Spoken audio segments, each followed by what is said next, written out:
In this video, I want to show you just two things in Adobe Lightroom. Well, three. Okay, I'll show you a quick adjustment for some images, especially exposure, if something is a little too dark, a little too light.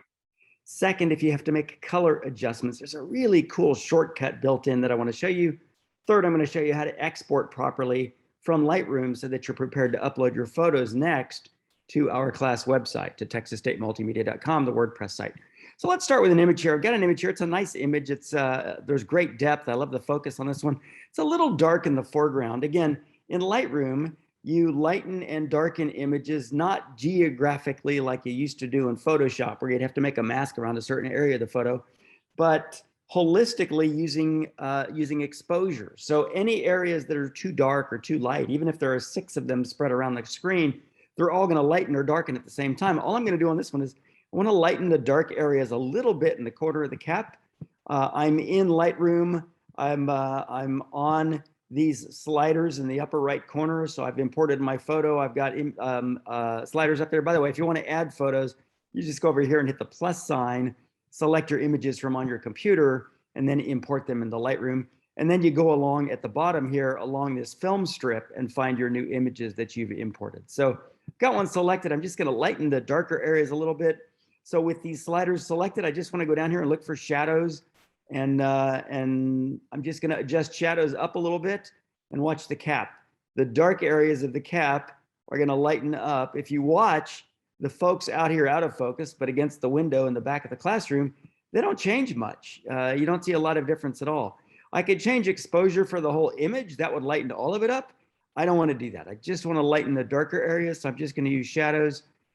I'm ready to export this photo, but I'll come back to this one in a second. Another one I want to show you is, here's an image a student took down the stairs. It's great depth. I like the focus here on the bricks. This would be a cooler image with a person in it, but still it's a great image, fun depth.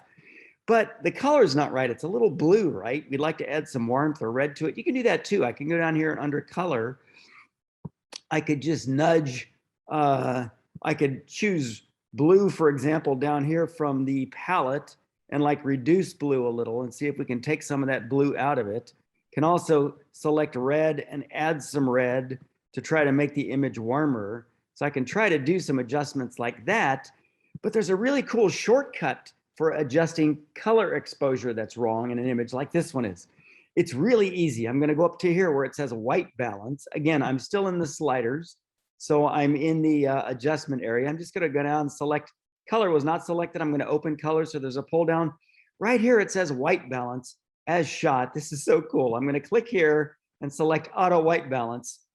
And just like that, I've fixed this photo that was shot really blue. And what you'll see is it goes down and adjusts these sliders for you. It actually changed the temperature. It added a little red hue to it. It made those adjustments automatically. And anytime you want to go back and forth between a photo you've edited in Lightroom and the original, there's an icon down here at the bottom of your screen that you can click right here, and it actually shows you the original. It toggles back and forth between the original and the one we've edited. Again, all I did was click white balance and select auto, and it fixed this photo for me. It's beautiful. Now let's export these photos. You're going to shoot with DSLR cameras in a format called Camera Raw, and you might see some of your images have a file type .cr2. You may also notice .cr2 images are 18, 20 megabytes per photo. They're fantastic for editing because there's a ton of data in those images. They're terrible for our class website because they slow down the performance of the site. So what I want you to do is compress the images. I don't want you to put ever a .cr2 image on texasstatemultimedia.com or one of our websites. I always want you to compress it to a JPEG and upload that. It's easy to do. Once you're in Lightroom, you just hit this share icon in the upper right corner. I'm going to hit share and usually select JPEG large. Do not select original, just in case it's a Camera Raw photo, a CR2 photo. You don't want to save it as that.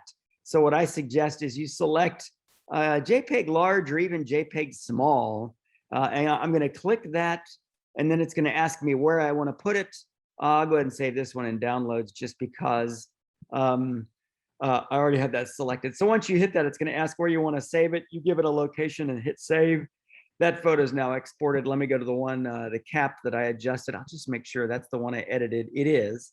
So let me hit, again, I'm just going to hit the share icon and export JPEG small. You can't see this next step because I'm only sharing Lightroom, but I'm just hitting downloads and export, and that's it.